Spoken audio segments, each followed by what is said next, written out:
Hello everyone, welcome. In this video I'm going to be talking about the house rules that I use in my Ikoros campaign setting. So this pertains to both my private campaigns and also those that you can see here on my YouTube channel. So these are different alterations, different campaign setting rules that I implement for 5th edition Dungeons & Dragons. These are also going to be used in our upcoming community campaign called Myriad Legends, which is going to have a bunch of GMs and players all together in a West Marches sort of style big mega campaign. So there's a lot I could say about this topic, about house rules and campaign setting rules. One thing I think that's important is to first of all ask yourself, why do you want to implement your alterations? What's the point of your house rules? What are you trying to accomplish with them? So there are some very specific reasons, some purposes why I've put these house rules in place. They're quite intentional. The first reason is that they are intended to give a certain style and tone to the campaign setting, and I'll talk about that more here in just a moment. Secondly, they add a bit more tension and challenge, and not a whole bunch more, but enough to where it's palpable. You can really feel, there's just that extra excitement and danger in the game. The third reason is they're here to make things a little bit more realistic. I'm not trying to simulate reality, but I do want things to just come, a notch or maybe two down, a little bit more grounded and realistic. And the fourth reason for these house rules is cohesion. And I mean cohesion between everyone who's playing. I want to give the GMs and the players and everyone a bit more of a sense of unity, a bit more of the guidelines and the principles. What exactly are we trying to do here? What's our approach to all of this? So I'll talk about the specifics here in just a moment. So on the one hand, the house rules that I use do have a big impact, but on the other hand, I don't think that any of them are any massive changes here. And I really try to keep in mind the amount of house rules or campaign setting rules that I implement. I don't want the quantity of them to get so much so that it's overbearing or overwhelming, or it's just asking too much of everybody that's involved. Really, what's ideal, I think, is that they can all comfortably fit onto just one page. In your own games, you should use whatever house rules suit your game the best, though hopefully you can get some ideas or inspiration from what I'm doing here. I'm going to break these house rules into two main groups. So we'll start with the first one here, which would be like the campaign setting style and the philosophy behind it. And you could really go down the rabbit hole with the, what is the philosophy and the game design and get into a really theoretical space. The main takeaway though here, I think, is that you should just give some thought to what is the style of the setting, or what's the style of this campaign. How much do I expect of the players? Is this going to be something that we're treating seriously? Is it just for having some fun? Whatever, kind of anything goes. Basically, you're looking to give some guidelines for everyone that talk about what's the vibe that we're going for, what's the tone we're looking for with this. So first of all, the style of Ikoros. Everyone should know coming into this game that it is inspired by historical fantasy, by mythic fantasy, by classic fantasy, by swords and sorcery, and by dark fantasy. Now, for the philosophy of the Ikoros setting, first of all, we treat the RPG experience as something meaningful. This setting is for when people want to go and really immerse themselves and invest something into the characters and the story and the world. Quality comes first. Great stories and great adventures and world building, that really is the priority. Before we worry about any other considerations and concerns, we first need to ask ourselves, is this good quality? Is this a great story, a great adventure? Is this something that we can really feel, wow, this is a wondrous thing, an inspiring thing, or at the very least something cool. Do not simply play as modern day people wearing fantasy costumes. We come to Ikoros to immerse ourselves in a world of wonders and imagination and adventure.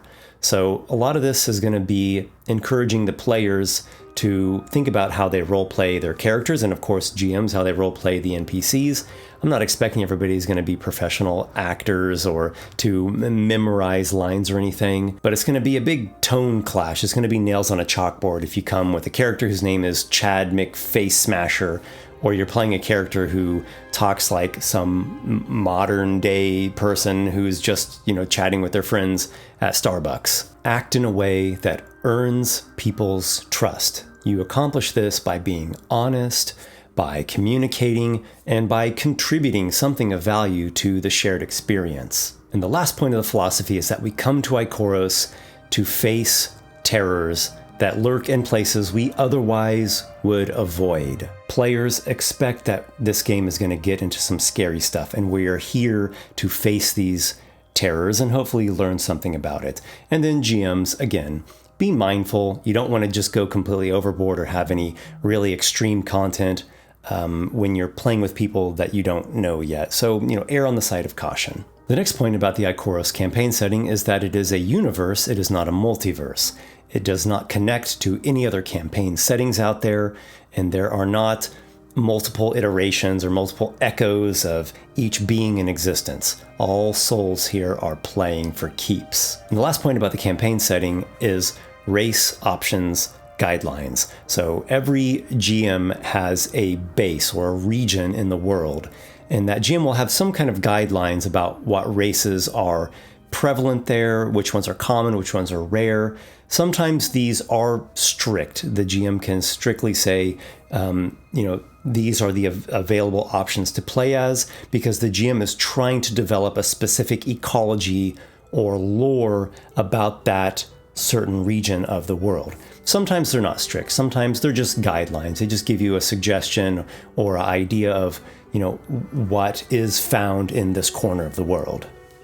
Okay, now we're going to get into the second category of the rules here, which are going to be more the actual mechanics-based rules, a little bit more of the crunch of the game, or what maybe would seem more like house rules in the typical sense. So let's start with character creation. When it comes to your character's ability scores, you can use the standard array or point by, that's pretty typical, or you can roll your ability scores as long as the GM approves and the GM, witnesses the roll somehow, whether it's by message or in a call or in a session, etc. If you roll your ability scores, there are two guidelines.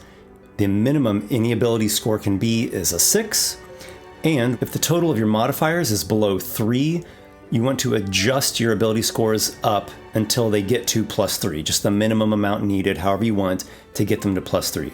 If the total of your ability score modifiers is above +8, then you do the opposite. You need to adjust them down however you need until they come down to a total of +8. So this really puts in some guardrails, so you're not going to have characters that are way too high in their ability scores or way too abysmally low, though it still provides for a huge range of variability, which is one of the great things about rolling ability scores. Next is about diseases, poisons, and curses. If you attempt to magically cure a disease or a poison or magically remove a curse, you must succeed on a spell casting ability check in order to free the subject of that affliction. On a failure, you are unable to cure the disease or the poison or to remove the curse. You can retry after 24 hours. And the DC for that would just be the DC of whatever the originating effect was, like the DC of the spell or monster feature or trap DC or whatever it was that afflicted the character to begin with.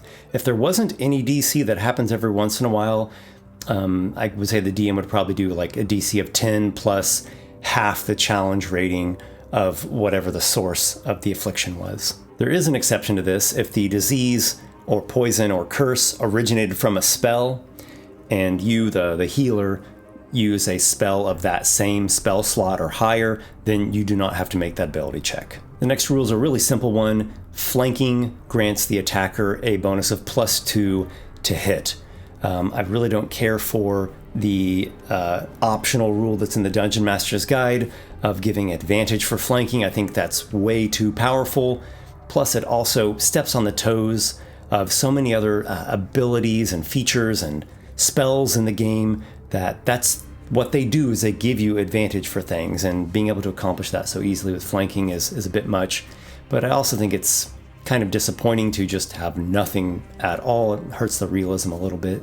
Injuries. If you are reduced to 0 hit points, you suffer a level of exhaustion, which represents an injury. This again leads to a bit grittier, a bit more realistic, and a bit more tense of gameplay. And it gives some consequences to what should be a very brutal and life-threatening situation. I've seen a number of situations in 5th edition D&D where characters go to 0 hit points and then they get brought back to consciousness simply with a bonus action healing word, and characters are just like these whack-a-moles that are popping up and down. Yeah, that's a bit silly. Long rests. When you finish a long rest, it does not give you that free video game-like refill of all of your hit points. You still regain half of your hit dice, or a number of hit dice equal to half your level. You can still spend your hit dice to regain hit points, but you don't get the free refill. Again, this is putting a bit more tension and grittiness in the game, a bit more realism. It makes dangers and combat encounters a bit more impactful. You have to think about what are the consequences and should we be going willy-nilly into every single fight. Magic thrown weapons. If you have a magic weapon that has the thrown property, after you throw it, make a ranged attack with it, it returns back to you.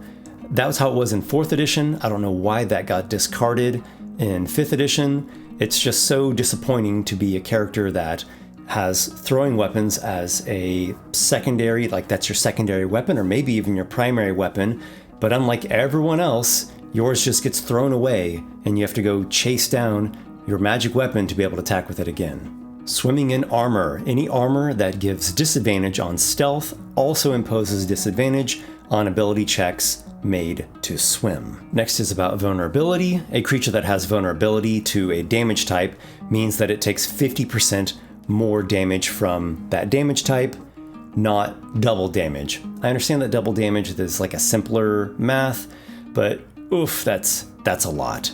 And the last one I think is really a great one. Is about XP. Experience points are earned by successfully completing adventures or successfully completing adventure goals. The level and the density of an adventure determine how much XP a character earns by succeeding in it. Density there is just talking about how many threats or how many challenges are inside of an adventure. Characters who fail an adventure but still engage and interact with its challenges and survive earn half the XP. And each new character begins at first level with 0 XP. Now I understand that sometimes there will be exceptions to this when there are like special one-off adventure events, but in general, for the ongoing campaign purposes, there's no free XP, there's no gimmies, everyone has to earn it all. However, if your character dies or is otherwise permanently lost, you can make a replacement character with half the XP of the lost character. So these are all the house rules or campaign setting rules that I currently have in place for Ikoros. I really like how they're running. I've also put them in my recent issue of my newsletter, Scrolls of the Bard, issue number 83. If you would like to grab that yourself, there's 2 good ways you can do that.